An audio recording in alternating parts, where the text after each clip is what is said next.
जो लोग weddings plan कर रहे हैं उनके लिए आसानी पैदा करें। जिसकी बात पक्की होती है ना, फ़ौरन उसके जहन में आना चाहिए अब यूज़ करना है तो हमारी ज़िंदगी आसान हो जाएगी। If you need to support your friend, buy their services. आपकी कोई सजेशन होगी जो ब्राइड्स और ग्रूम्स जो वेडिंग प्लान कर रहे हैं कि वो उन्हें कैसे चाहिए, क्या करना चाहिए उस जहाँ पे वो जा रही है वो जहेज़ के बगैर जाएगी तो लोग बातें करते हैं। बहुत ही अजीब सा माशरा है हमारा उस देश में कि हम जज ही इस पे करते हैं कि जहेज़ कितना आया है। बहुत बड़ी प्रॉब्लम है, हम सब फेस करते हैं, but it's a very local problem. Not कि आप वेस्ट में हो रहा है और आप उसको देख लें, क्योंकि वेस्ट में तो शादियाँ इस मैग्नीट्यूड की होती ही नहीं है। How difficult it is to do business in Pakistan as a woman? Why are you giving it for free? Free product की तो लोग वैल्यू ही नहीं करते। म्यूचुअल फंड्स में शी पुश्ड मी कि नहीं यहाँ पे इन्वेस्ट करना चाहिए। इवन इफ अगर आपने जीरो अपना माइंड लगाना है फिर भी आप यहाँ पे करते हैं, it's better than anything else that you do. So you are already investing as well? Yes. अक्सर जो हमारे एक चैलेंज फेस होता है जब वो गोल्ड एक्चुअली सेल करने जाते हैं तो प्राइस में बहुत फ़र्क होता है। जो आपने इनिशियली प्राइस दी होती है और फिर वो कहते हैं कि अब इसमें से कटेगा, इसमें ये हो गया, वो हो गया। मेरी बच्ची की शादी है, गोल्ड 5 लाख पे चल गया, मुझे तो 50 लाख रुपए चाहिए। मेरे पास तो अभी 5 लाख ही पड़े हैं। कौन बंदा है जो मुझे कह रहा है जी कि 5 लाख पे मैं आपको सालाना डबल करके दे दूंगा? And then you start blindly giving them the money कि वो आपके पैसे डबल करेंगे। पेरेंट्स अक्सर कुछ गिफ्ट करना चाहते हैं अपने बच्चों को, तो आपके ख्याल में जैसे और एक चीज़ हमें कुछ प्लॉट ले लेते हैं या इस तरह की चीज़, तो आपको पेरेंट्स के लिए क्या एडवाइस होगी? शादी इटसेल्फ इतना ऊपर चला गया, ये बहुत मेजर कैपिटल इंटेंसिव इवेंट है। जो अभी लोग 5 साल दूर हैं, मेरे ख्याल में this is the right time कि आप अपनी प्लानिंग अभी से कर दें।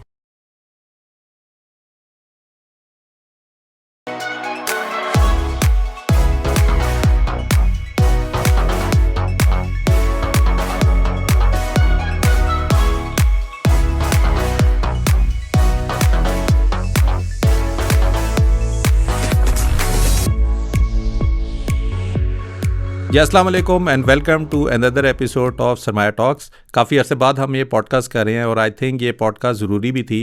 अभी कोई रिसेंटली मैंने एक चीज़ ट्रेंड देखी है पाकिस्तान में। एकदम जब स्टार्टअप्स को फंडिंग मिलना स्टार्ट होती है तो लोगों को लगता है कि startup is a good thing. एकदम जब इकोनॉमिक हालात मुल्क के ख़राब होते हैं और सॉर्ट ऑफ हमें समझ आती है कि स्टार्टअप फेल हो रहे हैं तो ऑटोमेटिकली लोगों की होती है कि स्टार्टअप अच्छी चीज़ नहीं है, ये सारा कुछ बबल था जो बस्ट हो चुका है। लेकिन हमेशा जब भी स्टार्टअप कोई फंडिंग रेस करता है उसके पीछे एक बहुत बड़ी जर्नी होती है।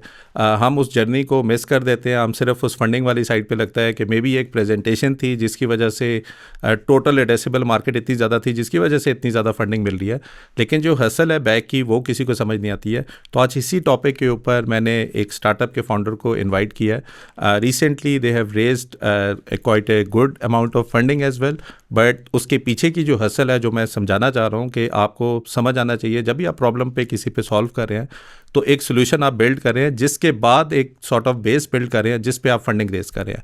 सो मैंने इनवाइट किया है Iza Zaman, who is the cofounder and CEO of Shadiyana. कैसी है इज़ा? अल्लाह का शुक्र, thank you for having me like भाई। Thank you. पहले तो आपको बहुत बहुत मुबारक हो, आपने फंडिंग रेज की है। लेकिन आई थिंक जो चीज़ मैं लोगों को समझाना चाह रहा हूँ, इवन स्टॉक मार्केट पे भी जब हम देखते हैं एक जर्नी ऑफ ए स्टार्टअप होती है। जिस तरह आप एक स्टार्टअप है, आपने फंडिंग रेज की, then you crack some idea, फिर आपकी प्रॉफिटेबिलिटी होती है, फिर आप एक ऐसे स्टेज पे होते हो कि आप पब्लिक में जाते हो। ठीक है, आपके केस में अगर आप थोड़ा सा अपना बैकग्राउंड बता दें कि how you ended up starting Shadiyana, उससे पीछे थोड़ी प्रोफेशनल जर्नी भी बता दें ताकि मुझे पता है आप टेडेटा से भी थी लेकिन अगर थोड़ा सा कनेक्ट करें कि ये स्टार्टअप का आइडिया आपने कैसे फिर इसको स्टार्ट किया। Sure. So I think before even I start about my professional journey, it's also about, I think, people who know what they're good at or what their expertise are when you're growing up. जैसे I studied at NAST और जब मैं even यहाँ पे software engineering करी थी, I was interested in a lot of things, extra curriculars. So I think I could not box myself into one domain के I think I was good at development at that point or maybe writing code, लेकिन I could not foresee कि मैं सिर्फ रात को बैठ के coding करूँगी because there were so many other things I was interested in. So जो एक natural inclination थी was that had a lot of energy and wanted to solve a lot of problems in parallel, जिसमें I was interested in the creative side of things as well. Sports खैर अभी relevant नहीं है लेकिन just and उसके बाद when I joined Teradata तो I felt like I have a lot of energy और जो मैं यूज़ हो रही है वो बहुत कम है उसकी, but still I loved working there. I think it was a great environment and got to learn, meet great people, all of that was there. और उसके बाद I also switched to a telco for a bit, but I think when I switched there उसके बाद I went for my masters on Fulbright, लेकिन before going there I was very sure I don't want to return to corporate. Not because there was something inherently bad about it, but more because I don't see myself as a good fit there. I think it's great for people who like maybe routines के सुबह उठेंगे ये होगा ये होगा. I'm not one of those people. I'm one of those people who like solving problems, who don't like कि एक बहुत कोई structured, मतलब structure I think at this point maybe I'd appreciate it as well, लेकिन ज़्यादा ये था कि नया प्रॉब्लम हो, आपका ब्रेन बहुत यूज़ हो रहा हो, आपको लगे कि हाँ बहुत मुश्किल काम है और वो मैं कर रही हूँ. That really energized me and motivated me कि और उसी वक्त I think I decided कि maybe I don't want to return to corporate. फिर जब मैं मास्टर्स कर रही थी उसके बाद उसमें there was an internship opportunity, उसमें I worked at Intel और उस टाइम मुझे लगा कि maybe Intel is a big company and I was very excited about it when I joined. तो मुझे लगा कि maybe at this point I would feel like कि ठीक है I want to work for the bigger companies और it was also very well paid क्योंकि I was in the US. वहाँ पर I think वो भी compensations are very high as well. लेकिन उस पॉइंट पे जब मैंने इंटर्नशिप के बाद भी ये चीज़ फील की ना कि even if you have a lot of money in your bank, it wasn't very satisfactory for me. Satisfactory in the sense that I felt like I was a small piece of this big company where I had no impact. And I think for someone like me, that wasn't very fulfilling. और उस वक्त तो I think it just cemented my thought कि I do want to work on something of my own. And that's when me and my co-founder Neelam, and Neelam is very similar. I think she has a lot of ideas. She loves working on them. University में हम लोग सब साथ काम कर रहे होते थे. तो फिर then we started brainstorming कि अब हम क्या करें. This was back in 2021. तो उस टाइम पाकिस्तान में भी अगर आपको याद हो, there were a lot of startups like Airlift, Grocer, बहुत startups थे and there was this boom और we thought there was an industry which was a bit overlooked जो कि एक बहुत बड़ी problem है, हम सब face करते हैं, but it's a very local problem. Not कि आप वेस्ट में हो रहा है और आप उसको देख लें, क्योंकि वेस्ट में तो शादियाँ इस मैग्नीट्यूड की होती ही नहीं है. तो that's when Shadiana's idea came about कि it was a big industry and nobody was solving this problem and we thought maybe थोड़े naive thought थी कि we could solve it. It was a huge problem, but we wanted to work on it. So Neelam and I started. उस point पर we pitched it to our university, and I think universities का भी role, I feel like it's a big role कि who are you taking your idea to, who are you speaking to, and they gave us a little bit of funding at that point कि आप एक prototype website create कर सकते हैं उससे, और तो वो हमने उस वक्त create करवाई. वो जब बन गई, I came back to Pakistan, we started pitching it.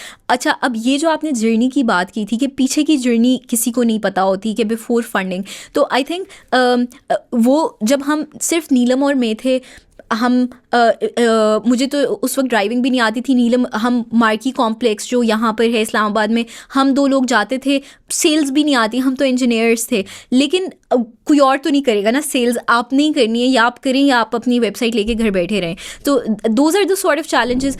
पहले दिन प्रॉब्ली अच्छी सेल्स नहीं की, हम वेंडर के पास लेके गए, हम अपने हिसाब से एक प्रेजेंटेशन बना के लेके गए. वेंडर को तो नहीं आई आदत प्रेजेंटेशन की. I think they are more people who like to talk और वो रिलेशनशिप बिल्डिंग वाले लोग होते हैं. But from an engineering background और जो यूनिवर्सिटीज़ में प्रेजेंटेशंस, वो उस माइंडसेट से आ रहे थे. Then we read a lot of books on sales कि अच्छा करते कैसे हैं. And this is true not just for sales. अगर आप startup build करें, you don't have a team in the beginning. It's just you and your co-founder. So everything you do, it's probably you have to just learn and do it. It won't be the best.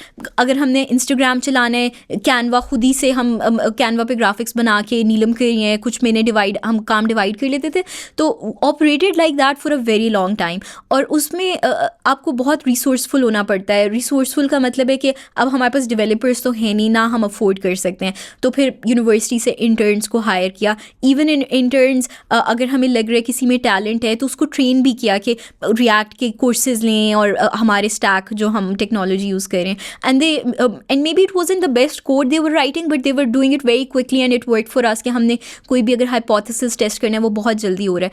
तो funding तो I don't think it was on our even on our mind और radar कि अभी हमने funding raise करनी. हम तो product build कर रहे थे और काफ़ी अर्सा हम बस प्रोडक्ट बिल्ड कर रहे थे. We just had our heads down कि अच्छा वेंडर को क्या चाहिए, रिक्वायरमेंट आ गई है. बट एक और इम्पॉर्टेंट चीज़ मैं ये कहूँगी कि when you don't have funding या in the beginning, then the fuel is what vendor is paying you. और उस पर बहुत फोकस था कि from day one. And I think mentors की भी यहाँ पे काफ़ी वैल्यू आ जाती है. मेरी जो यूनिवर्सिटी से कार्नेगी मेलन में जो मेरी मेंटोर थी, जब उनको हमने अपना इनिशियल बिजनेस प्लान बताया और उन्होंने कहा कि हमने कहा कि हम 6 मंथ्स तो फ्री देंगे ये, और फिर उसके बाद हम वेंडर्स को चार्ज करेंगे. And she said what do you mean, why are you giving it for free? Free product की तो लोग वैल्यू ही नहीं करते. So you have to make it, 1 महीने का ट्रायल दे दें at max, but tell them कि 1 महीने बाद आप ये चार्ज करेंगे.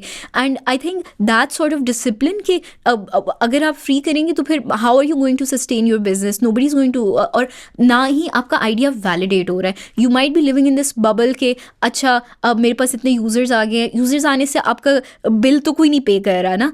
Unless they are paying, that's when they are also seriously thinking कि इसकी हमें वैल्यू मिल रही है नहीं मिल रही. That's the real feedback you are getting. And I think luckily from month 2 we were getting that money because we were solving a problem. Vendors were seeing, हम उनको एनालिटिक्स दिखाते थे, इतने यूजर्स आपको इन कंट्रीज से देख रहे हैं. those who understood were willing to pay for it, and that also acted as the initial fuel. we were not relying कि someone else will come, कोई funding होगी. we were just building on our own. And then at one point जब हमारा scale इतना हो गया कि हमें लगा कि this is a good idea, we want to double down on growth, तो that's when we start thinking about funding.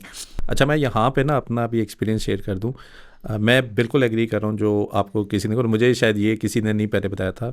जब हमने सरमाया.pk स्टार्ट की ना, सो वी थॉट कि पाकिस्तान में इस तरह का स्ट्रक्चर्ड एनवायरनमेंट नहीं है जहाँ पे सब एसेट क्लासेस एक जगह पे देख लें, सब कुछ कर लें. And every time we thought कि यार इसको फ्री रखते हैं ताकि लोग आएंगे, वैल्यू लेंगे, इन्वेस्ट करेंगे, पैसे बनेंगे, हमें भी फिर बाद में पैसे मिलेंगे. वो हमेशा ना हम एक फ़ियर में ही रहें कि अगर हमने पैसे चार्ज कर दिए तो लोगों ने ना किया तो फिर हम क्या करेंगे. और हमने फ्री करते करते 4-5 साल तक लोगों को दिया. और फिर एक थॉट प्रोसेस ये था, क्योंकि हमारे केस में ना आपको पता है 2021 के बाद जब स्टार्टअप को फंडिंग भी कम मिली, स्टॉक मार्केट भी नीचे जा रही थी. सो फियर फिर ये आ गया, यार स्टॉक मार्केट तो नीचे जा रही है, इस केस में डाटा पे कौन पैसे देगा. देन वी स्टार्टेड कि नहीं, अच्छा अगर हमने ये चीज़ें बिल्ड की ना तो maybe people start realising कि ये है. सो बाय द टाइम 5 साल गुजर गए and we didn't charge a single penny. वो अलग बात है कि हमने खुद मार्केट में बहुत पैसे बनाए, उसी को री इन्वेस्ट किया.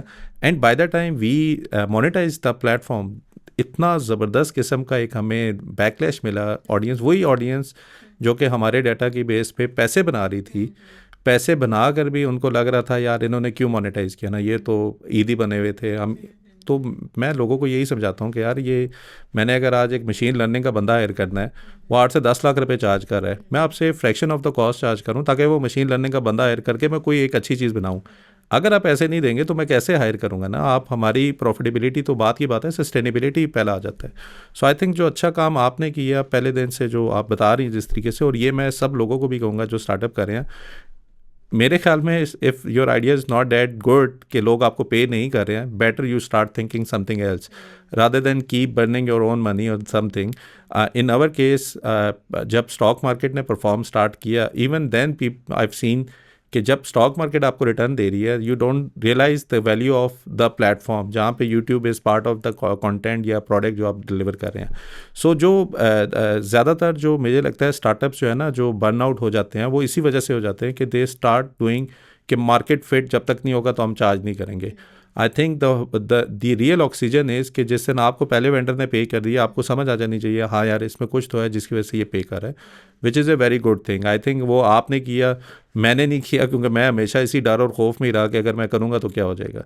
सो उस केस में जब आप लोग ये मोनेटाइज कर भी रहे थे, पाकिस्तान जैसी मार्केट में, ख़ास तौर पे आपकी फील्ड में, एक तो टैक्स सेवी लोग हैं नहीं जो ये वेडिंग कर रहे हैं, जो मेरी अपनी एक वो है, और ऑन टॉप ऑफ इट उनको ऑलरेडी इंक्वायरीज पीक सीज़न में खुद आ रही होती हैं.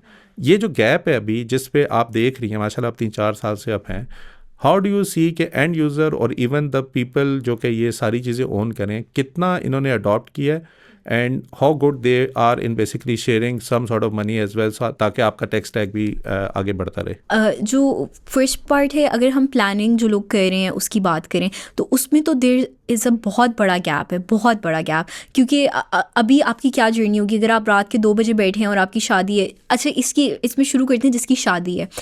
ये उनकी लाइफ का एक बहुत प्रॉबली एक ही दफ़ा उनकी लाइफ में ये इवेंट होता है बहुत ज़्यादा लोगों के लिए, और उन्होंने, उनके घर वालों ने अपनी पूरी ज़िंदगी की सेविंग्स लगाई हैं इस इवेंट पे, बचा के रखी हैं, जब से वो पैदा हुए हैं तब से सेव कर रहे हैं. और मे बी आप इस पे भी बात कर सकते हैं कि वो कैसे बेहतर इन्वेस्ट कर सकते हैं ये पैसे. लेकिन जो इतनी इन्वेस्टमेंट जब हुई है एक इवेंट पर, और इतनी सिर्फ ये नहीं है, पूरी ख़ानदान की इज़्ज़त भी जुड़ी हुई है, तो माइंड शेयर जो है ना कि वो बंदा कितना सोच रहा है शादी, वो दिन रात सोच सोच रहा है शादी के बारे में, रात के 2 बजे भी सोच रहा है, सुबह ऑफिस में बैठा है तब भी सोच रहा है, लेकिन वो एक्चुअली जब उसने प्लानिंग करनी है तो वो करेगा कैसे? अगर उसने वेन्यू बुक कराना है, जो सबसे पहली चीज़ होती है और जहाँ पे सबसे ज़्यादा पैसे भी लग रहे होते हैं, इस वक्त अगर आपने वेन्यू बुक कराना है तो अनलेस आप अपना फ्यूल लगा के टाइम निकाल के 3-4 घंटे वेन्यू तक जाएं, अगर हम इमेजिन करते हैं शादियाना नहीं एग्जिस्ट करता, तो फिर तो आपको ये भी नहीं पता चलता कि आपके पैसे कितने लगेंगे प्लानिंग में, जो एक बेसिक सी चीज़ है। फिर अगर आप सोच रहे हैं मैंने आउटडोर कराना है, ऐसा होना चाहिए, डेकोर वैसा, वो सब तो बहुत ही एफर्ट है। लेकिन if you then bring Shadiyana into the picture कि there is an online platform जहाँ पर जब आप रात के 2 बजे बैठे हैं या आप घर वालों के साथ बैठे अभी सिर्फ सोच रहे हैं, बजाय इसके कि आप वो सारी एफर्ट करें, आप घर बैठे खोलें, देखें। और ऑनलाइन शॉपिंग अब तो एक न्यू फिनोमेना तो है ही नहीं। ब्राउजिंग जो हम करते हैं कि हम देखते हैं पहले, अगर हम गाड़ियों की बात कर लें, पार्क व्हील्स पे देख रहे हैं या दराज यूज़ कर रहे हैं, तो ये एक ऐसा कॉन्सेप्ट है कि अब स्पेशली अगर न्यूअर जनरेशन तो बहुत फेमिलियर वैसे भी है, लेकिन शादी जैसे इवेंट में it's a family decision, it's not an individuals decision. तो वो घर बैठे भी दे हैव दिस अपॉर्चुनिटी कि जहाँ पे वो सारी रेट्स के कंपैरिजन्स, कोटेशन, सब चीज़ें ऑनलाइन कर सकें। तो इसलिए वो प्लानिंग की साइड पे तो वो गैप है जो हम इस वक्त फिल कर रहे हैं। अगर हम वेंडर साइड की बात करें, जो जिनको इवेंट्स आ रहे हैं, उसमें भी it's a big market. May be 5-10 ऐसे वेंडर हैं जिनके पीक सीज़न में भी देयर 10 डेज़, दिसंबर के एंड के जो 10 दिन हैं वो शायद सबके बुक होते हैं।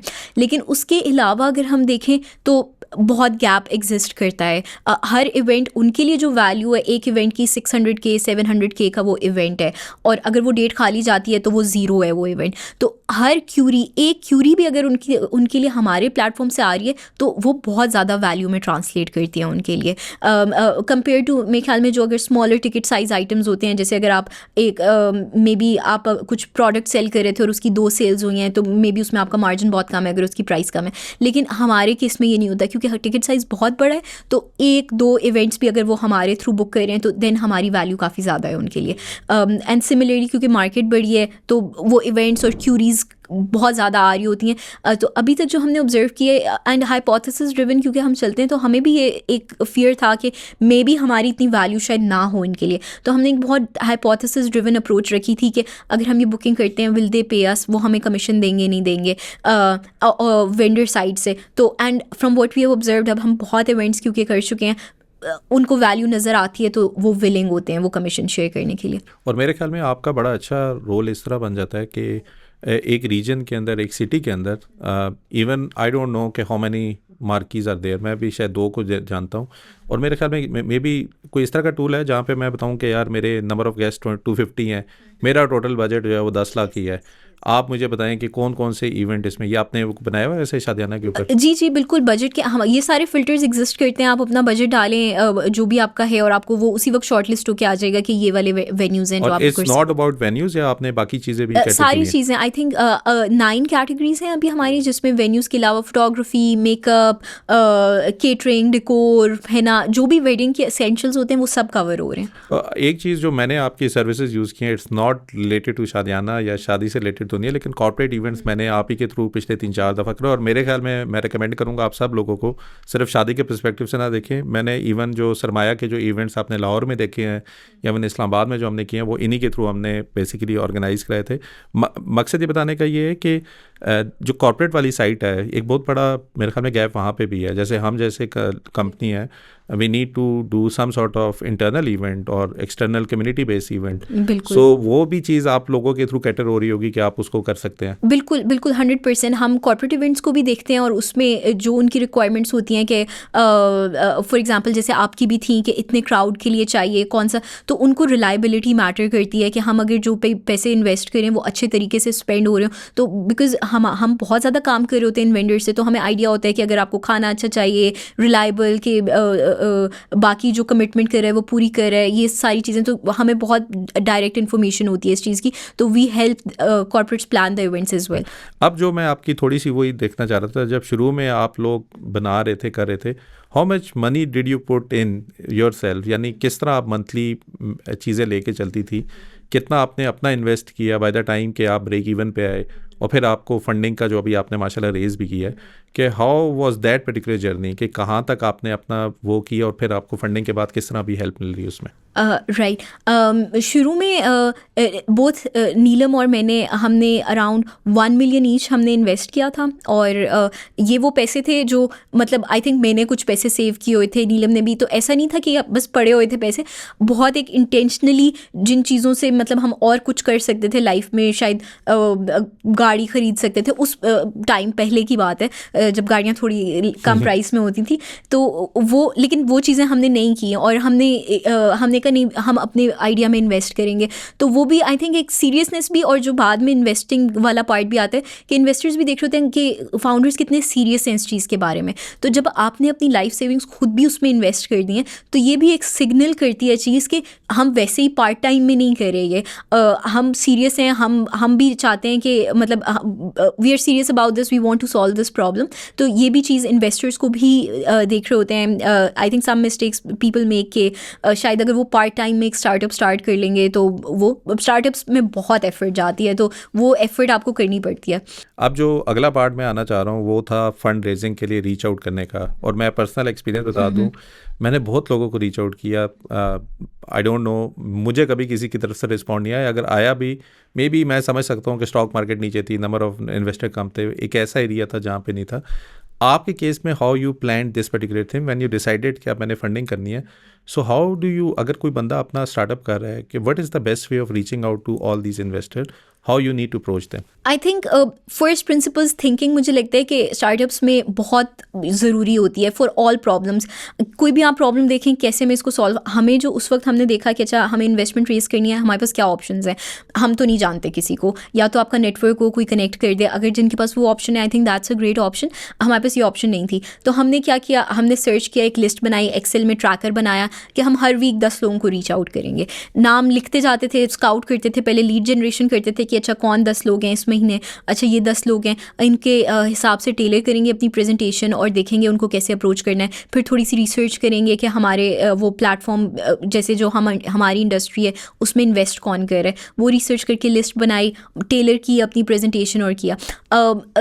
हार्ड वर्क जैसे आई थिंक एक नॉर्मल सेल्स प्रोसेस भी होता है, आप लीड्स जनरेट करते हैं, फिर रीच आउट करते हैं, उनमें से अगर 10 को रीच आउट किया शायद एक रिस्पॉन्ड कर दे, बस उसी प्रोसेस पे हर हफ्ते हम काम करते थे।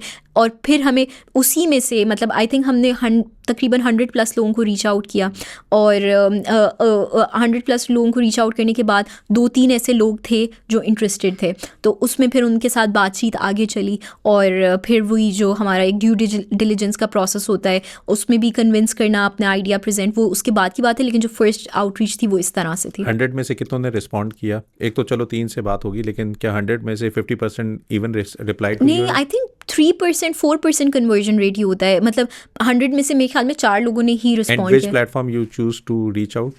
वो इन्वेस्टर डिपेंडेंट था। जैसे अगर हम इंडस वैली की बात करें, उनकी वेबसाइट पे ऑप्शन है कि आप पिच डेक भेज सकते हैं, और ज़रूरी नहीं है कि आप एक ही तरीका करें, आप उस पर भी रीच आउट कर दें। आप मैसेज अगर आपको लगता है डायरेक्टली आप उनके फाउंडर को कर सकते हैं, फाउंडर को नहीं किसी और आपको लगता है समवन वर्क्स देयर उनको कर सकते हैं। तो बेसिकली हम लोग जो फिलॉसफी अपनी सरफेस एरिया ऑफ लक जितनी एक्सपैंड कर सकते हैं वो करें, क्योंकि इनिशियल जब तक आपकी उनसे डायरेक्ट बात नहीं हो रही तो फिर देयर इज़ नो वे कि आप अपना मैसेज अक्रॉस कर सकते हैं। रिटर्न में तो थोड़ा सा ही होता है ना, असल तो जो स्पेशली जिस स्टेज पर हमें वो फाउंडर ही सेल्स ड्राइव कर रहा होता है, तो वो जब तक फाउंडर से बात नहीं होती, वो पैशन नहीं पता चलता, तो इनिशियल तो हमारा यही था कि एक मीटिंग हो। तो मीटिंग तक जाने के लिए सरफेस एरिया ऑफ लक जितना इंक्रीज़, क्योंकि कनेक्शन तो था नहीं कोई, उसमें कुछ ये वाले प्लेटफॉर्म्स थे जो कोल्ड आउटरीच थी, फिर हम कुछ कॉम्पिटिशन्स और इस तरह भी अपॉर्चुनिटीज़ होती हैं उनके थ्रू भी हम कर रहे थे। एंड काफ़ी ऐसे कॉम्पिटिशन है जिसमें हम बहुत फाइनल स्टेजेस पे पहुँच कर we did not make it, और वो भी पार्ट ऑफ द जर्नी है। मतलब उसमें भी जब हम बहुत राउंड्स करके और फिर एंड पे पहुँच के सिलेक्ट नहीं होते, उसमें भी कुछ ना कुछ फंडिंग मिल रही होती है, लेकिन वो सब पार्ट ऑफ द प्रोसेस है। तो ऐसा नहीं है कि अभी अगर मैं कहूँ 800 किया है तो वो डे 1 पे भी था। उस जर्नी में वो सारी रिजेक्शंस हैं जहाँ पर हमें कहीं पे भी लग रहा था यहाँ से इन्वेस्टमेंट आ सकती है, और उसमें हमने बहुत एफर्ट की और बहुत आगे तक भी गए, लेकिन वो नहीं आई। तो फिर लेकिन हमें तो क्या चाहिए, हमें यही चाहिए कि अगर हम 100 जगह किए, एक येस हमें इवेंचुअली चाहिए, तो वो अगर मिल जाता है तो फिर जो हमें ऑक्सीजन चाहिए होती है टू ऑपरेट, वो फॉर सम टाइम वो मिल जाती है। जो फाइनली आपको माशाल्लाह फंडिंग मिली है, what happened before and after, यानी कि पहले आपका टीम का स्ट्रक्चर, फिर that help you in basically formally, अभी मैं आपका देख रहा हूँ जैसे आपने कराची में भी हायर करी है, लाहौर में भी कर रही हैं, so basically the funding is helping you to scale. तो अभी आपने फंडिंग रेज भी इसीलिए की है कि you need your presence in Karachi, Lahore as well. अभी शादियाना किस किस सिटीज़ में से ऑपरेट कर रहे हैं? जी, हम तीनों सिटीज़ में कर रहे हैं, कराची, लाहौर, और funding yes I think without funding आपको अपने आइडियाज़ के बारे में, और जो आप specially for a market place like ours के, जिसमें आपको एक नंबर ऑफ वेंडर्स चाहिए ऑन बोर्ड, एक नंबर ऑफ कस्टमर्स चाहिए कि वो मार्केट प्लेस एक्चुअली फंक्शन कर सके, तो फंडिंग बहुत एक क्रिटिकल रोल प्ले करती है टू हायर दोज पीपल जो सेल्स कर सकें, जो प्रोडक्ट बिल्ड कर सकें, तो उसके लिए फिर वो हम फंडिंग यूटिलाइज़ कर रहे हैं अभी, और तीनों ऑफिसेज़ में फिर हमने हायरिंग पे भी हमारा फोकस है, उसी के लिए यूज़ हो रही है। अच्छा, ये जो स्टार्टअप है माशाल्लाह दिस इज़ वुमेन लेड, मैं आपको भी जानता हूँ, नीलम को भी जानता हूँ। How difficult it is to do business in Pakistan as a women? यानी अभी मैं आपकी एक आध लिंक्डइन की स्टोरी भी देख रहा था, जब ये धरने की वजह से बंद हुआ तो there was a event which basically got cancelled, या पता नहीं क्या हुआ उसका। सो बट ये जो चैलेंजेस हैं इन रियल बिजनेस जो आप कर रही हैं, how difficult is to do business in Pakistan? अच्छा, देयर टू पार्ट्स, जो आपने एक कहा कि वुमेन लेड वाला पार्ट है, और एक है डिफ़िकल्ट बिजनेस करने वाला पार्ट है। आई थिंक जो बिज़नेस वाला पार्ट, पहले मैं उस पर अगर बात करूँ तो दो चीज़ें हैं इसमें। एक चीज़ तो हमें पता है कि हमारी कंट्री की सिचुएशन बहुत अनसर्टन रहती है, पॉलिटिकल इंस्टेबिलिटी है वहाँ पे, और उसमें ऐसा भी हुआ है कि हमें एक इन्वेस्टमेंट की कमिटमेंट थी फ्रॉम समवन, और जब हमारी एक गवर्नमेंट फॉल हुई थी, अगर आपको याद हो, वो उसी वक्त उन्होंने कहा कि नहीं, वो बिल्कुल वो फाइनल स्टेजेस पर थी वो बात, उनकी तरफ से कमिटमेंट आई हुई थी, और वो उसी वक्त बैकआउट उन्होंने कर दिया है। उन्होंने कहा अगर ये इन्वायरमेंट है कंट्री का, हम लोग तो इसलिए इन्वेस्ट करना चाह रहे थे कि वो जो फॉरेन इन्वेस्टमेंट को इनकरेज आई थिंक पिछली गवर्नमेंट कर रही थी, कि उसकी बेसिस पे वो करना चाहते थे, और जैसे ही उन्हें पता चला गवर्नमेंट नहीं है तो वो फ़ौरन से बैकआउट, और वो हमारे लिए एक बैक स्टेप वो हो गया।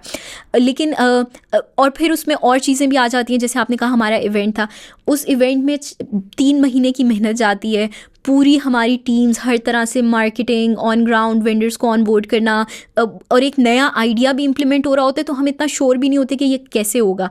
और फिर उस दिन धरना, और वो मेरे ख्याल में आपके बैनर्स भी उन्होंने उतार दिए थे, कुछ वैसे जी भी जी कुछ हुआ बिल्कुल। था। मैं सुबह उठी हूँ, और मेरे हस्बैंड ने कहा कि आपको अभी निकलना पड़ेगा वरना आप वेन्यू नहीं पहुंच सकती, और मैंने कहा ऐसा क्या हुआ है, और उस वक्त हम 7 बजे निकले हैं, मेरे घर से 20 मिनट की ड्राइव है, पाक चाइना फ्रेंडशिप सेंटर हम जा रहे थे, और हमें 2 घंटे लगे हैं, क्योंकि हर जगह से, पिंडी से आप इस्लामाबाद नहीं जा सकते थे, और ये हमारे इवेंट का सेकंड डे था। उस इवेंट पे इन्वेस्टमेंट इतनी हुई थी, वेंडर्स और सब चीज़ें, और उसमें कोई इतनी बड़ी रीज़न भी नहीं थी कि उन्होंने बंद क्यों किया है, वो बस एक जलसा हो रहा था, वो चाहते थे लोग जलसे पे ना जाएं, और इतनी मतलब, और हमारी जितनी इन्वेस्टमेंट थी, हम लोग 4C भी पिछले दिन तक किसी को नहीं पता था कि ये होगा नेक्स्ट डे। अगर हमें पता होता तो हम कुछ चेंज कर लेते, लेकिन पता ही नहीं था। सुबह उठे हैं, हर जगह ब्लॉक हो गई है, हमारे आधे कस्टमर्स, हमारे अपने टीम मेम्बर्स नहीं आ सके जिन्होंने इतनी मेहनत की हुई थी, तो वो पॉलिटिकल इंस्टेबिलिटी वाला part it is there, and it is very unfortunate. लेकिन क्योंकि हम एक स्टार्टअप हैं, और स्टार्टअप का आई थिंक कोर एसेंस ही ये है कि हम problem should not stop us, कि हमारा तो काम है अगर प्रॉब्लम आई है उसको सॉल्व करना है, और हमने उसको ओवरकम करना है। तो वो तो फिर हमारे I think it's a part of us कि जब भी ऐसा होता है, ठीक है, थोड़ी बहुत डिसअपॉइंटमेंट होती है बिजनेस वाइज, लेकिन we move on. Next event हमने लाहौर में किया, उससे बड़ा था। हमारे इस्लामाबाद वाले इवेंट में 80 स्टॉल्स थे, नेक्स्ट एग्जीबिशन में 150 प्लस थे, और वो 10,000 प्लस लोग आए थे। तो I think things move on. जब कोविड आया स्पेशली, आई थिंक कोविड से तो पूरी दुनिया ने लर्न किया कि जब भी आपके ऊपर कोई मुश्किल आती है बिजनेस वाइज की, तो you just have to adapt. Business change is the only constant जो उसमें। लेकिन दूसरा पार्ट जो मैं कहूँगी कि पाकिस्तान में बिज़नेस करने में आसान पार्ट है, जब हम मुझे याद है US में मैंने एक सर्वे फिल कराना था, और उसमें अगर मैं पर्सनल आइडेंटिफायर कोई भी इंफॉर्मेशन लेती थी ना, कि आपने नेम, कॉन्टैक्ट नंबर, इस तरह की चीज़ें, तो उसके लिए भी अप्रूवल्स चाहिए कि अगर आप किसी का इस तरह का डेटा ले रहे हैं। IRS, I think there was some organization जिसका अप्रूवल चाहिए होता था, लेकिन पाकिस्तान में उस तरह की स्क्रूटनी नहीं है। तो इसलिए जो भी हमने काम करना होता है बहुत कम ब्यूरोक्रेसी के साथ we can implement a lot of things. तो वो वाला पार्ट इज़ ईजियर हेयर कि अगर हम कोई भी जो भी चीज़ इम्प्लीमेंट कर रहे हैं हमें बहुत ज़्यादा लीगैलिटी को नहीं देखना पड़ता, इन द सेंस कि कोई इतनी पॉलिसीज़ या स्ट्रक्चर एग्जिस्ट। जैसे यूरोप में अब GDPR बहुत ज़्यादा है, आपको कुछ भी इम्प्लीमेंट करना है तो आपको उसके बारे में बहुत सोचना है, लेकिन इन पाकिस्तान तो वो वाला पार्ट एक ईजियर पार्ट भी एग्जिस्ट करता है। और अभी जहाँ पे आप कर रही हैं, एक तो क्योंकि मुझे लगता है कि आपका जो बिज़नेस है ना, ये मेल डोमिनेटेड सोसाइटी को आप लिंक करिए इन टर्म्स ऑफ सोर्स, तो आपके ये सारे वेडिंग हॉल हैं जो कि मेल डोमिनेटेड ही है। हाउ डिफ़िकल्ट और easy it was to basically communicate या सेल्स के पिच करना या इसमें जाना और उनको ये करना, और जब फंडिंग दे किसी ने एज ए वेन्यू भी ये सोचा यार कितना अच्छा ये काम करें, अगर मैं इसको पैसे ज़्यादा देकर कोई अपना स्टे करने कुछ कोई इस तरह की अप्रोच वगैरह इनकी साइड से हुई है कभी ऐसा? अच्छा, इसमें जो वुमेन लेड वाला पार्ट है, पर्सनली जो आई थिंक मैंने कभी इस तरह सोचा नहीं है इतना। I also went to an engineering school जहाँ पे there were a lot of guys. I graduated on top of my class with a gold medal, और it just the thought never occurs to me कि I'm a woman and I can't do anything। तो मैं almost जैसे घोड़ा सीधा देख रहा होता है ना, उसको पता ही नहीं होता कि कुछ और, तो मुझे पता ही नहीं चलता कभी भी कि मैं एज अ वुमेन मैं कुछ नहीं कर सकती, तो वो अप्रोच कभी नहीं रही। लेकिन आई थिंक जो डिफरेंस मुझे फील होता है एक थोड़ा सा सेफ्टी परस्पेक्टिव से होता है कि रात को बहुत लेट फॉर एग्जांपल हम सेल्स नहीं कर सकते, तो वो चीज़ है।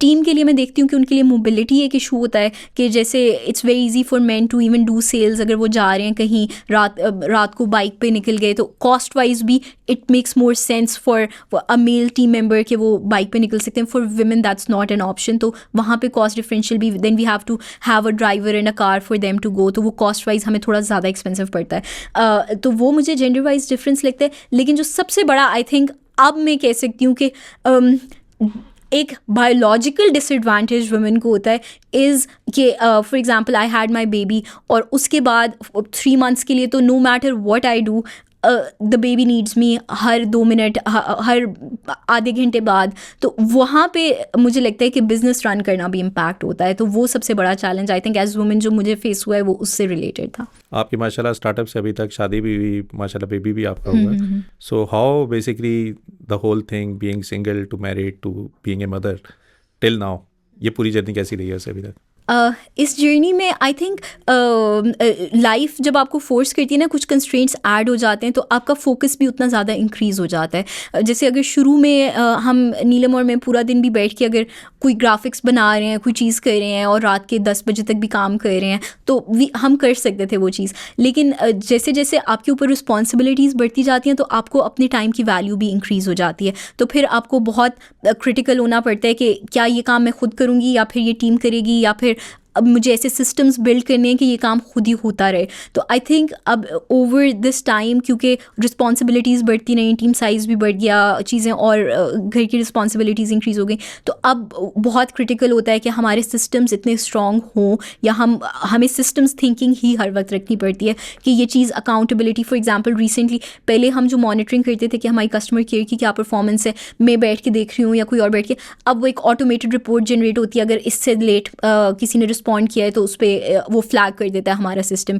कि ये इस बंदे ने इतना इंटरनली बिल्ड टूल है और उस पर हमने फाइन्स उसके साथ एसोसिएट किए हुए हैं ताकि सेल्फ अकाउंटेबिलिटी हो। ये नहीं हम कर सकते हर वक्त के बैठ के पूछें किसी से, देखें कि उसने क्या कितने टाइम पे, तो वो फिर हमें अब फोर्स कर देता है कि वो सिस्टम्स थिंकिंग पे और टेक्नोलॉजी को यूज़ करके एफिशिएंट रखें अपने operations. And how you are basically building the team, यानी इनिशियली भी आपने माशाल्लाह देखा कोई प्रोसेस है, सो अभी के केस में how what is the process of basically hiring and what is your own, क्योंकि हम ज़्यादातर देखते हैं पाकिस्तान में इतने ज़्यादा ग्रेजुएट्स आ रहे हैं, इतने ज़्यादा ग्रेजुएट्स आ रहे हैं, टैलेंट के पर्सपेक्टिव से आपका क्या है कि जो टैलेंट आ रहा है अच्छा है इतना कि वाकई इस तरह का प्रोडक्ट बिल्डिंग कर सकते हैं, और टैलेंट को अपने आप को कैसे नर्चर करना है कि वो अच्छे तरीके से इंडस्ट्री के साथ जेल हो जाए? आई थिंक इसमें मुझे लगता है मैंने स्टीव जॉब्स की बायोग्राफी में पढ़ा था दैट ही सेड कि finding A players is incredibly hard, बहुत मुश्किल है, लेकिन आपको जितनी वो एफर्ट आपकी लगती है ना वो जस्टिफाइड है वो ए प्लेयर ढूंढने में, और वो हमारी फ़िलासफ़ी भी है। हम बहुत एफर्ट करते हैं हायरिंग में, जिसका मतलब है कि हम इंटर्न्स हायर करते हैं, हमारी कोशिश होती है हम जितना ज़्यादा टाइम उनसे स्पेंड कर सकते हैं उनके साथ फुल टाइम हायरिंग से पहले हम करें। तो उसमें मोस्टली हमारी कोशिश होती है सबसे पहले कि इंटर्न्स ही हायर करें, और उसमें भी स्क्रूटनी होती है। फिर जो इंटर्न्स अच्छा परफॉर्म करते हैं उनको हम रिटेन करते हैं, उनको हम पार्ट टाइम या किसी भी तरह हम रिटेन करते हैं कि एक कल्चर भी ऐसा प्रोवाइड करते हैं कि उनका दिल करे काम करने का, और फिर वो जब तक ग्रेजुएट नहीं होते तब तक भी वो हमारे साथ काम कर रहे होते हैं, फिर वो हमें फुल टाइम ज्वाइन करते हैं। वो सबसे अच्छे जो हमारी हायरिंग है वो वहाँ से होती है।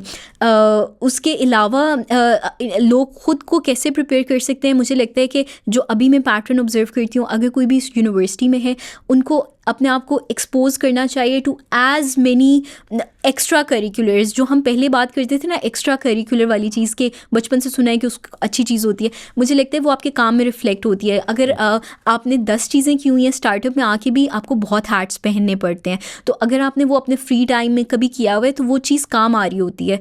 और जब multiple skill, generalist skill set जो होता है, अगर वो जनरलिस्ट स्किल सेट कोई बिल्ड करता है, अगर किसी की एक्सपर्टीज़ है कोर, तो जितनी वो इंटर्नशिप्स कर सकता है उसको पॉलिश करे। लेकिन इन पैरेलल मेरी तो बहुत स्ट्रॉन्ग रिकमेंडेशन, स्पेशली अगर कोई स्टार्टअप्स में आना चाहते हैं, जनरलिस्ट स्किल सेट को ज़रूर पॉलिश करे just by participating in different activities in their university. ये तो टेक पे आ गया ना। आप नॉर्मली आपका माशाल्लाह सपोर्ट टीम भी है, अब आपकी सेल्स टीम्स भी है, सो यही चीज़ें आप उस पर अप्लाई कर रही हैं। सेल्स टीम्स को कैसे हायर कर रही हैं, वो भी इसी तरह फ्रेश आप कर रही हैं? सेल्स टीम को भी यूजुअली मैं काफ़ी ज़्यादा बुक्स को भी रेफरेंस कर रही होती हूँ, तो उसमें जो स्टार्टअप्स की भी मैंने काफ़ी बुक्स, उसमें ये है कि सेल्स में आपको एक बहुत एनर्जी चाहिए क्योंकि फॉलोअप भी करना है, और तो वो भी फ्रेश ग्रेड्स में इन माई एक्सपीरियंस काफ़ी ज़्यादा होती है कि दे हैव, वो प्रूव करना चाहते हैं अपने आप को, और नए हैं, घर में भी इतनी कमिटमेंट्स नहीं होती, तो बहुत एनर्जी है जो प्रूव करने वाली। तो लेकिन उनको ढूंढना, जो अभी तक हमारे लिए सबसे अच्छा हायरिंग मेथड रहा है वो है walk in interviews. Walk in का मतलब है कि क्योंकि सेल्स का जो स्किल सेट है, जैसे अगर डेवलपर्स वो घर बैठे केस स्टडीज़ फिल कर रहे हैं, वो वाला उनका स्किल सेट है। सेल्स में यूजुअली ये नहीं होता। सेल्स में लोग प्रूव करना चाहते हैं अपने आप को, लेकिन हाई स्किल्ड वाला जो इंटरव्यू प्रोसेस है वो उनके लिए नहीं होता, क्योंकि उनको श्योर नहीं है कि हम केस स्टडी फिल करेंगे, पता नहीं आएगा, रिस्पॉन्स नहीं आएगा, वो बहुत जगह अप्लाई करें, और जो उधर चीज़ मैटर कर रही होती है वो हार्ड वर्क होती है। तो अभी तक जो हमने एक interview process, and I think some apps like there is a linear app that also uses this, वो वर्क ट्रायल का कॉन्सेप्ट है। वर्क ट्रायल में ये होता है कि वो आते हैं 1 मंथ के लिए, हम 1 मंथ कॉन्ट्रैक्चुअल पोजीशन पे, जिसमें वो हमारे साथ 1 महीना काम करते हैं, and then they prove themselves.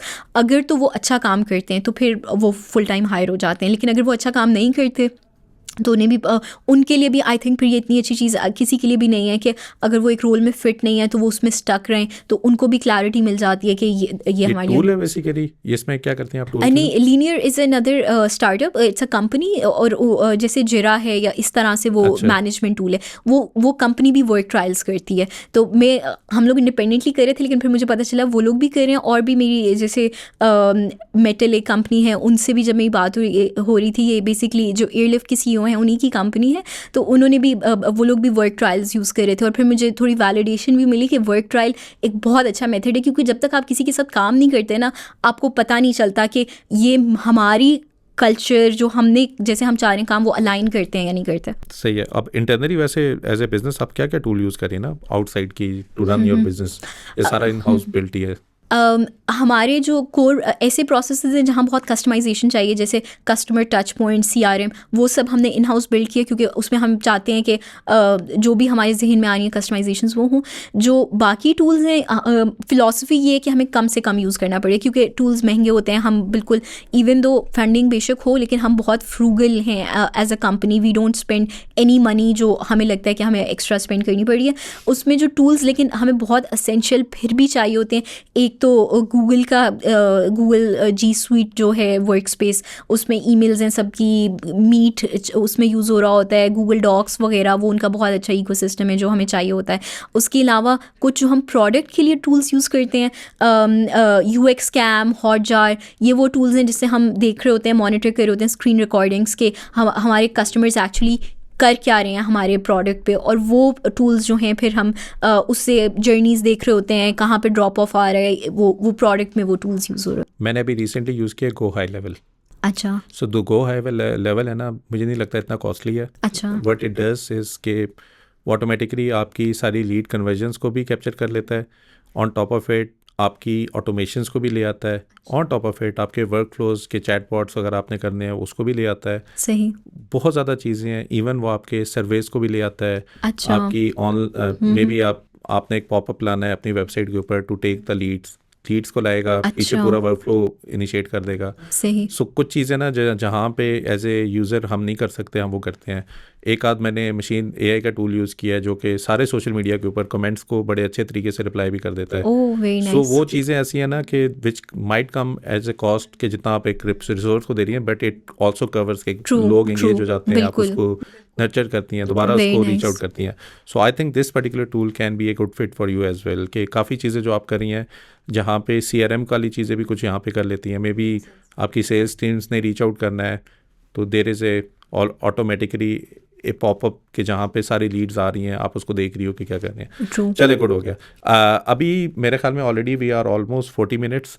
I think बड़ी फैसिनेटिंग जर्नी रही है अभी तक आपकी. Going forward how do you see Shadiyana from here to the future? आप फ्यूचर को अभी किस तरह देख रही हैं? फ्यूचर में आई फोरसी ग्रोथ पे हमारा फोकस होगा, जिसका मतलब है कि अभी भी हमें लगता है कि जो हमने प्रोडक्ट बनाए हैं हम उसको और लोगों तक पहुंचाएं, उसको स्केल करें. जो हमारे एक्टिव यूज़र्स हैं, daily active users, monthly active users, और जो लोग वेडिंग्स प्लान करें उनके लिए आसानी पैदा करें. अभी भी हम करें, लेकिन I think we would want to be the platform के जैसे कोई जिसकी बात पक्की होती है ना, फ़ौरन उसके जहन में आना चाहिए अब हमें शादियाना यूज़ करना है तो हमारी ज़िंदगी आसान हो जाएगी.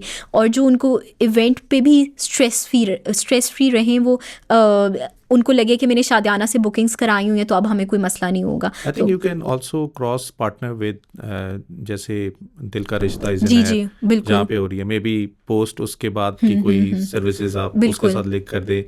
मोस्ट भी मेरे ख्याल में वही करता है जहाँ पे आप कर दें कि जहाँ पे वो कर दें, तो वो भी एक अच्छा आपका इंटीग्रेशन वहाँ से भी बन सकता है. बिल्कुल बिल्कुल. We are actually in talks with similar platforms और इंशाल्लाह हम लोग इसी तरह की कोलैबोरेशन की तरफ जा रहे होंगे. सही. और अभी अगर मैं देखूँ Pindi, Islamabad, Karachi, Lahore, how many number of ये जितने भी इवेंट्स हैं आपके पास रजिस्टर्ड हैं, अगर इन टर्म्स ऑफ परसेंटेज वो देखूँ कितना अभी वैसे हैं?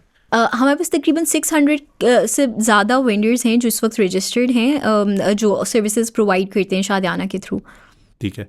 और आपका उनको ऑनबोर्ड होना पड़ेगा कि आपकी सेल्स टीम ऑनबोर्ड करती है? इज देयर एनी प्रोसेस अगर कोई हैं जिन्होंने अपने आप को रजिस्टर जी करना जी.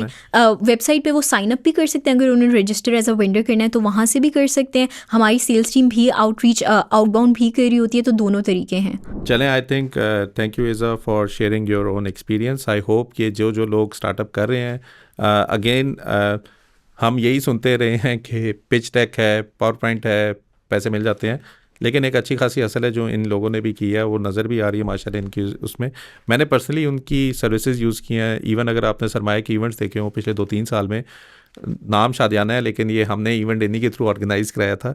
सो आप लोगों ने कॉर्पोरेट इवेंट कराना है, इवन मेरे ख्याल में तो अब बच्चों की बर्थडेज वगैरह भी आपके थ्रू हो सकती हैं. अकीका, बर्थडे, सारे इवेंट्स के लिए लोग हमें रीच आउट करते हैं. सो आप लोगों ने अगर इवेंट कराना है तो please do use their service. I think मैं एक चीज़ ना, हमारे यहाँ तो इस तरह का ट्रेंड नहीं है, लेकिन वो एक किसी ने बड़ा अच्छा मैंने लिंक्डइन पे पोस्ट पढ़ा था कि if you need to support your friend by their services. True. So don't, हमारे यहाँ एक्सपेक्टेशन डिफरेंट है कि द फ्रेंड्स आर कमिंग कि यार इज़्ज़त थोड़ा फ्री में ही दे दो. बिल्कुल बिल्कुल. और ऑनेस्टली मुझे काफ़ी लोगों ने आपसे, क्योंकि आपसे पहले भी बातचीत है, मुझसे कहते हैं सरमाया की सर्विसेज, बट आई थिंक लेकिन ऑनेस्टली मैं आपको बताऊं, जब उन लोगों ने आपकी सर्विसेज परचेज़ की हैं वो कहते हैं कि इससे अच्छी इन्वेस्टमेंट हमने नहीं की, क्योंकि जो नॉलेज और जो चीज़ आप शेयर करें उनको अपने पैसे ग्रो करवा रही है. तो I think the people I know have had a great experience आप लोगों की सर्विसेज परचेज करके. इज़ा, यहाँ पे मेरा सवाल आता है, हाउ योर पर्सनल फाइनेंसेस, कि किस तरह आप अपने माशाल्लाह बेटा भी हो गया है, फैमिली भी है, फिर स्टार्टअप भी कर रही हैं, अपने आप को कैसे आप सिक्योर कर रही है? इसमें जो मेरी को फाउंडर है उनको बहुत इंटरेस्ट है इन इन्वेस्टिंग, तो वो हमें भी नीलम गाइड। मुझे मैसेज करती है, उनके फादर इन लॉ मेरे बड़े फैन हैं। अच्छा, nice so he nice. Is following us as well. बिल्कुल बिल्कुल। नीलम भी आई थिंक बहुत इन्वेस्टिंग कर रही होती है, तो मुझे जो भी गाइड किया हुआ है उसी ने म्यूचुअल फंड्स में शी पुश्ड मी कि नहीं यहाँ पे इन्वेस्ट करना चाहिए। इवन इफ अगर आपने जीरो अपना माइंड लगाना है फिर भी आप यहाँ पे कर दें, it's better than anything else that you do. So you are already investing as well? Yes yes yes. ठीक है, और मेरे ख्याल में ये बहुत इंपॉर्टेंट है। I think as a startup क्योंकि मैं कर रहा हूँ तो मुझे वो पेन पॉइंट भी पता है, जब कुछ भी नहीं था, जब अपनी जेब से करना पड़ रहा था। बिल्कुल। और अब कहीं ना डर खौफ अभी भी है, ऐसा भी नहीं है कि हम कुछ कर रहे हैं, but the whole idea is कि जब तक आप पर्सनली फाइनेंशियली उस लेवल पे नहीं आएंगे जहाँ पे आप खुद you are in a good state of mind and you are not too much focused on your startup, और आपका स्टार्टअप और बेहतर ग्रो करेगा। इसका मतलब ये नहीं कि खुदा ना खास्ता आपका स्टार्टअप फेल हो रहा है, बट आई थिंक कि पर्सनल अपने आप को सिक्योर करना is again in startup world sort of कि हम इनिशियली बहुत ज़्यादा कैपिटल लगा रहे होते हैं, फिर जब हम एक पोजीशन पे आते हैं, so I think that is the time कि हमें थोड़ा अपने बारे में भी सोचना चाहिए, बिकॉज यू नेवर नो कि बिजनेस के अपने साइकिल्स होते हैं। जो नीचे वाला साइकिल होगा, अगर आप उस वक्त भी इस तरह की फाइनेंशियल कंडीशन में हो, और यही मुझे नज़र आता है कि स्टार्टअप के फेलियर में भी है कि पीपल डोंट प्लान। और मेरे ख्याल में cash flow is one of the thing, जिस तरह आपने माशाल्लाह पहले जल्दी क्रैक कर दिया, यहाँ पे ही हम सारे लोग काफ़ी ज़्यादा मार खा जाते हैं। We start giving it for free and free and free, never charge anything. जब आप चार्ज करते हैं तो उल्टा नेगेटिविटी आती है।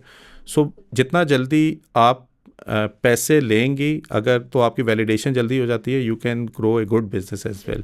सो I think this is a good discussion, और मोस्ट प्रॉब्ली आपने कुछ ऐड करना है तो? जी, मैं एक्चुअली आपसे भी मैं एक सवाल पूछना चाहती हूँ कि सिंस हमारी जो वेडिंग प्लान जो लोग कर रहे हैं वो भी एक ऑडियंस है, तो आपके ख्याल में वेडिंग पे इतना खर्चा भी हो रहा होता है लेकिन सलामी मिल भी रही होती है, जहाँ पर आपके पास एक अपॉर्चुनिटी है कि अब आप वो पैसे कैसे खर्च करें, तो आपकी कोई सजेशन होगी जो ब्राइड्स और ग्रूम्स जो वेडिंग प्लान कर रहे हैं कि वो उन्हें कैसे इन्वेस्ट करनी चाहिए, क्या करना चाहिए उस अमाउंट का? मेरे ख्याल में आपका शादी इटसेल्फ एक बहुत बड़ा एक कैपिटल इंटेंसिव सीन है।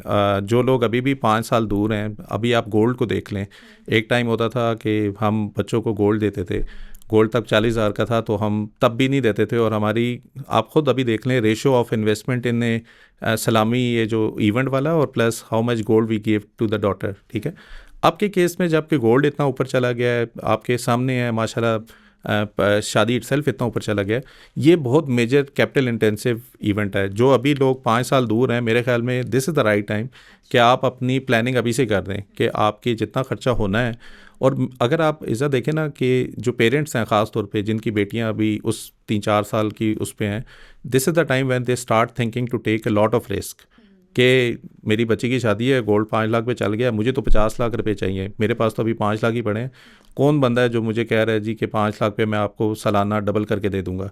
And then you start blindly giving them the money कि वो आपके पैसे डबल करेंगे, और वो डबल करते ऐसे वक्त हैं कि वो फिर सारा कुछ ही लिक्विडेट हो जाता है, वो डिप्रेशन में आ जाते हैं। ठीक है, सो जिन लोगों के 5 से 7 साल हैं, देखें आपने फिर भी करने तो 50 से 70 या करोड़ पे है, सो आप उसको रिवर्स करें। जैसे आज की तारीख में शायद आपको 1 लाख रुपया महीने के ऊपर 12 लाख लगाएंगी तो 4 महीने, साल में आपके 50 लाख लगेंगे, और ये स्टॉक मार्केट आपका 50 लाख को 1 करोड़ रुपए करने में आपकी हेल्प करेगा। सो पीपल, यहाँ पे क्या होता है कि स्टॉक मार्केट को लोग ऐसे लगते हैं कि मैं आज 1 लाख रुपया बनाऊंगा, डालूंगा तो कल 2 लाख होने चाहिए। इस तरह कभी नहीं होगा। ठीक है, यू नीड टू थोड़ा चंक में ब्रेक करें और वो करें। और एक दफ़ा जब आप कह रही हैं, जिस तरह ये पोस्ट शादी का भी एक बहुत बड़ा होता है, इवन हमारे बच्चे होते हैं यूएस में, क्या होता है कि जब बच्चा होता है तो नेस्टेक 100 के अंदर या 500 के अंदर बच्चे के नाम पे $10,000 सबमिट कर देते हैं कि भाई ये, अब ट्रंप ने तो नया लॉ लाया है, ट्रंप पता नहीं फंड समथिंग, कि जो बच्चा आएगा ट्रंप ने उसमें $1,000 डालना है, और उन्होंने ये एज्यूम किया हुआ है कि by the time they will get to for example 18 years, that $1,000 या something dollar will become so big कि वो अपनी एजुकेशन वगैरह को फीड कर सकता है। यही चीज़ें हमने करनी है। हमारा, आपके माशाल्लाह बेबी है, you need to be investing for your baby. ये जो चीज़ें आपको मिल रही है आपने वो करना है। ख़ास तौर पे सलामी मिल रही है, सलामी को लोग क्या करते हैं जी कि चलो जी इसमें से हमने 12 लाख रुपए का खर्चा किया, हमें 10 लाख रुपए मिल गए। नाउ 10 लाख रुपए is a big amount of money, rather than keeping in cash या trying to find some sort of asset जो करें। सो मेरे ख्याल में अगर आप उसको इन्वेस्ट कर दें और थोड़ा सा लॉन्गर उसमें रहें, तो you can still make a pool जहाँ पे आप रिलाई कर सकती हैं। पीपल थिंक कि money money itself is nothing, money is use to buy certain stuff. आप उसी वक्त यूज़ करें जब आपको चीज़ खरीदनी हो, ज़रूरत की हो। जो चीज़ आपकी सरप्लस में, उसको पैसे में ना रखें, उसको किसी एसेट में रखें। Asset can be silver, gold, stock market, mutual fund, anything but not cash.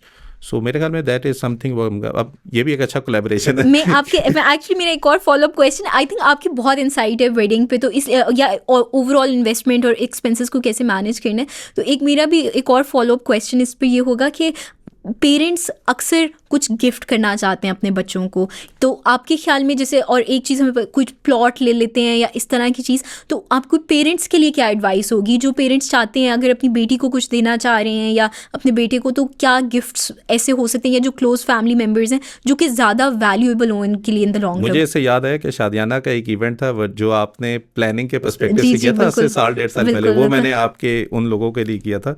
मेरे ख्याल में पेरेंट्स को भी आपके किसी फंड में इन्वेस्ट करना चाहिए। आई थिंक डाउरी का जो कॉन्सेप्ट है, जो जहेज़ का कॉन्सेप्ट है, हम करोड़ों रुपए की जहेज़ दे देते हैं, ठीक है, और वो क्या है, फर्नीचर है जो कि जाता है, और जो रिसेप्शन जो कि लड़के वाली साइड पे, वो भी फर्नीचर ही काउंट कर रहे होते हैं क्या है। लेकिन एक्चुअली जो बच्चे की ज़िंदगी में जिसने हेल्प करनी है, वो आपका वो इन्वेस्टमेंट है जिसने फर्दर ग्रो होना है। उससे कोई डिविडेंड अगर आता रहे जो आपकी डेली रोज़मर्रा की ज़िंदगी में आपकी हेल्प करता रहे, उससे बेहतर कोई चीज़ नहीं है। ये जो एजुकेशन है, ये अगेन पेरेंट्स तो अपनी बच्ची के लिए कर देंगे, लेकिन जहाँ पे वो जा रही है वो जहेज़ के बगैर जाएगी तो लोग बातें करते हैं। बहुत ही अजीब सा माशरा है हमारा उस देश में कि हम जज ही इस पे करते हैं कि जहेज़ कितना आया है। लेकिन अगर आप रियल सेंस में देखें, अगर जो पेरेंट्स हैं, इफ़ दे इन्वेस्ट, अगर अगेन इसमें एजुकेशन का बहुत इंपॉर्टेंट है। कुछ ऐसी कंपनीज़ हैं जो कि आपको बैठे बैठे घर में पैसे देती हैं। मैंने एक एग्जांपल डॉलमेन सिटी की दी थी। वो 8% ऑफ द साल में ना, जैसे ₹1,00,000 आपने लगाया तो 8,000 रुपये का आपको डिविडेंड आता रहेगा। वो अलग बात है कि पिछले 2 साल में वो 1,00,000 रुपये की वैल्यू अभी 3 लाख बन गई है, लेकिन आपको अभी भी 8,000 रुपया मही साल का वो मिलता रहेगा। सो हम इतनी एक्सपेंसिव चीज़ें कर लेते हैं ये, और ऐसी चीज़ें हैं जो कि with passage of time depreciate होंगी। आपका टर्न ऑफ होगा, आपकी इलेक्ट्रिक यानी एसी तो नहीं ज़्यादा देर चलना। एक कॉन्सेप्ट है हमारे यहाँ कि गोल्ड अगर ले भी रहे हैं जैसे ज्वेलरी की फॉर्म में, तो ज्वेलरी तो ये बाद में काम आएगा। अब अगर आप बता सकें कि ये क्या बेस्ट आइडिया है, क्योंकि वरना एक और ऑप्शन है कि आप आर्टिफिशियल ज्वेलरी लें और वो जो आपने पैसे देने हैं जो बाद में काम आने हैं वो तो और तरीक़ों से भी दिए जा सकते हैं ना, जैसे शेयर्स हो गए या कोई और एसेट जो अप्रिशिएट करता है। तो आपका इस पे क्या ओपिनियन है, क्योंकि अक्सर जो हमारे एक चैलेंज फेस होता है जब वो गोल्ड एक्चुअली सेल करने जाते हैं तो प्राइस में बहुत फ़र्क होता है। जो आपने इनिशियली प्राइस दी होती है और फिर वो कहते हैं कि अब इसमें से कटेगा, इसमें ये हो गया, वो हो गया, वो बिस्किट तो नहीं होता कि वो उसी प्राइस पे सेल हो। तो आपको क्या लगता है इस केस में जो लोग इस पर्सपेक्टिव से गोल्ड दे रहे हैं कि ये बाद में काम आएगा, क्या ये बेस्ट डिसीजन है या और ऐसी चीज़ें हैं जो बेहतर तरीके से इन्वेस्ट हो सकती हैं? अच्छा, जब हम गोल्ड देते हैं ना, तो नॉर्मली हमारे फैमिली में यही ट्रेंड चलता है कि दादी ने बेटे को दिया, बेटी ने बच्चे को दिया, बच्चे ने अपने बच्चे को दिया, तो एक ट्रेंड में ना ट्री में चल रहा होता है। अच्छा, कभी हम इसलिए नहीं देते कि कल को हम सेल करेंगे। हमारे यहाँ ट्रेंड यही है कि यार ये मैंने अपने बच्चे को देना है, और वो ऑटोमेटिकली एक अच्छा खासा आपका बर्डन रिजॉल्व कर देता है। अच्छा, अभी मैंने देखा ना कि जो ही गोल्ड 1.5 लाख से ऊपर गया ना, तो लोगों ने ये बातें करना स्टार्ट कर दी, ये गोल्ड भी पड़ा हुआ है, इस पर हमने ज़कात भी देनी पड़ेगी, चलो एक काम करते हैं इसको यहाँ पे सेल करते हैं, ज़कात कम देनी पड़ेगी। हालांकि उनको ये समझ नहीं आ रही है कि 1.5 लाख पे अगर आपके पास तोला पड़ा हुआ है तो आपने 4,000 का ज़कात देना है, ठीक है। आज वो 1.5 लाख से 5 लाख पे चला गया है, और आज भी हम ज़कात को ज़्यादा वैल्यू दे रहे हैं और उसकी वैल्यू को अप्रिशिएट नहीं कर रहे कि हमारी ज़िंदगी में आज की तारीख में मैं 5 लाख रुपए का तोला शायद ना ले सकूं, ठीक है। खैर, ये तो वो चीज़ होगी ना। अब जो दूसरी बात आप कह रही है ना कि वो कटौती सिर्फ 2.5% की होती है, जितनी ज़कात की कटौती होती है, ठीक है, कि जब आप कोई बना बनाया जेवर लेके जाते हैं तो वो कहते हैं जी 2 से 2.5% या 1.5% जो भी है हम डिडक्ट करेंगे, बिकॉज के ये बनावट के या इसको वो चार्जेस है। और मेरे ख्याल में वो भी एक बहुत ही फ्रैक्शन ऑफ द कॉस्ट है जो कि गोल्ड का रेट इटसेल्फ है, जो कि आपकी फाइनेंशियल वेल्थ को, हेल्थ को प्रोटेक्ट करने के लिए है। सो आइडिया ये है कि आज भी अगर आप गोल्ड दे रही हैं और अगर आपके फैमिली में किसी के पास था, आप उसको प्लीज़ रुपए में ना कन्वर्ट करें, बिकॉज के गोल्ड 5 का चला गया। गोल्ड जो है ना वो 2 तरीके से हेल्प कर रहा है। एक तो आपको इकोनॉमिक टर्मोइल से हेल्प कर रहा है जो कि हमें नहीं समझ आती फैमिली में। मतलब ये यूएस डॉलर को मसला है, वो नीचे जा रहा है, यूएस डॉलर खुद गोल्ड ले रहा है, यानी सेंट्रल बैंक खुद गोल्ड ले रहा है, चाइना गोल्ड ले रहा है, तो एक तो वो प्रोटेक्शन है। दूसरा, पाकिस्तान में आपके सामने है, जिस तरह आपने जब बिज़नेस स्टार्ट किया था 105 या 110 रुपये का डॉलर का रेट था, आज 280 रुपये का डॉलर का रेट है। उस वक्त गोल्ड अगर आप देखेंगी तो गोल्ड के रेट डॉलर के पर्सपेक्टिव से आपको 40,000 रुपया शायद तोला था। आज 280 में डॉलर का रेट भी इंक्लूसिव है कि वही गोल्ड जो कि अगर डॉलर उधर ही होता तो मे बी 2-2.5 लाख का होता, लेकिन क्योंकि डॉलर 280 रुपये का है तो गोल्ड भी 5 लाख रुपए का है।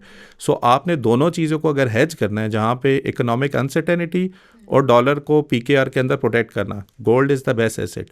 और अगर आपकी फैमिली में मिल भी गया है तो सिर्फ ज़कात को ना देखें कि वो देना पड़ेगा, अगर नहीं आपसे ज़कात पे होती तो गोल्ड पार्शली सेल करें या कोई ऐसा तरीका करें जिसमें आपका एसेट इंटैक्ट रहे और आप अपना ज़कात भी दे दें। लेकिन जस्ट बिकॉज कि ज़कात देना है तो आपको गोल्ड सेल नहीं करना चाहिए। Make sense I think very helpful, specially आपने जैसे बताया कि वो कॉस्ट बेनिफिट एनालिसिस शायद जहन में नहीं रहता और बस एक्सपेंस वाला पार्ट जहन में रहते, लेकिन अभी तो गोल्ड बहुत अप्रिशिएट किया है तो और वो चीज़ हमें जहन में रखनी चाहिए कि फ्यूचर में भी अगर वो ज़्यादा करता है तो ज़कात तो बहुत जिनके बच्चे छोटे हैं, जिन्होंने फिर फॉर एग्जाम्पल बेटियां हैं, मैं तो अभी मेरे भाई का दोस्त था, उसने मुझे कहा जी मेरे पास, मैंने बाहर जाना है तो मेरे पास गोल्ड है, आई थिंक 4.25 साढ़े 4 का गोल्ड था। तो अपने भाई से पूछ के मैं इसको सेल को, मैंने कहा नहीं यार इसको कहना सेल नहीं करना, अगर उसने सेल कर दिया ना तो कभी भी वो ज़िंदगी में इस पोजीशन पे नहीं होगा कि गोल्ड को बाय बैक करे। सो जिनके बच्चे हैं, जिनके ऑलरेडी पेरेंट्स ने उनको दिया हुआ है, आई थिंक अब उनकी ड्यूटी है कि उन्होंने बच्चों तक रिटेन रखना है। आपने रोज़मर्रा की ज़िंदगी, हाँ ठीक है मैं समझ रहा हूँ कि कभी किसी के हालात बहुत ही ख़राब हो गए तो फिर इसको इमरजेंसी फ़ंड के तरीके से यूज़ करें, इसलिए यूज़ ना करें कि हेवल की नई गाड़ी आ गई है तो गोल्ड सेल करके हेवल की गाड़ी ले लूँ। हाँ, बिज़नेस को लॉस हुआ, कोई पैसे थे कुछ अड़ गया, कोई नेगेटिव साइड होगी, कोई आपने किसी को लोन देना है जो आप नहीं दे पा रहे हैं और आपके पास एक एसेट पड़ा है, so this is your reserve currency, एक सॉर्ट ऑफ कि जो आपको करना है। दुनिया भर में रियल करेंसी जो मनी को हम कहते हैं वो गोल्ड ही है, वो फियाट करेंसी नहीं जो हमारे पास है। और हमें नज़र भी आ रहा है, पिछले साल 2.5 लाख रुपये था, आज 5 लाख रुपए का है। रुपए में 2.5 लाख ही थे, लेकिन गोल्ड में 2.5 लाख रुपया था तो वो आज 5 लाख रुपये है। सो आपको इसी तरह देखना चाहिए। Thank you so much, I think very insightful. चलें, थैंक यू। आई थिंक शादियाना के साथ भी हम कोलैबोरेट करेंगे। मैंने एक सेशन वैसे किया हुआ है, लेकिन अगर आपने फ्यूचर भी करना हो वो भी कर लेंगे। आप सब लोग अगर शादी प्लान करना चाह रहे हैं, इवेंट प्लान करना चाह रहे हैं तो शादियाना पे ज़रूर आइएगा। दूसरा ये कि ये जो स्टार्टअप आइडिया है, अगेन अगर देखा जाए बहुत ही सिंपल सा प्रॉब्लम लग रहा था, एग्जीक्यूशन में मसला हो सकता है, लेकिन आपको जब भी स्टार्टअप स्टार्ट करना हो सो कोशिश करें कि पहले प्रोडक्ट मार्केट फिट के लिए थोड़ी सी अपनी एफर्ट पुट करें। जब उस लेवल पे आ जाएं फिर आपने इंश्योर करना है। एक अच्छी चीज़ इनके स्टार्टअप में भी ये थी कि इन्होंने पार्ट टाइम नहीं किया, इन्होंने फुल टाइम अपने पैसे भी लगाए और अपनी एफर्ट भी लगाई, और आज माशाल्लाह ये अगर फंडिंग लेकर उस स्टेज पे आ गए हैं, यही रोड मैप है जो आपको भी अपनी ज़िंदगी में करना चाहिए, स्टार्टअप की लाइफ में ख़ास तौर पे। And focus on the positive side, negative in the country ज़्यादा है, लेकिन इन्होंने पॉजिटिविटी देखी और माशाल्लाह ये यहाँ तक है। 5 साल बाद मोस्ट प्रॉब्ली हम इनको एक डिफरेंट लेवल पे भी देखेंगे। आप सब लोग अगर स्टार्टअप स्टार्ट करना चाह रहे हैं, आई होप ये कन्वर्सेशन थी आपके लिए बेहतर लगी होगी। I will see you in another video. Thank you.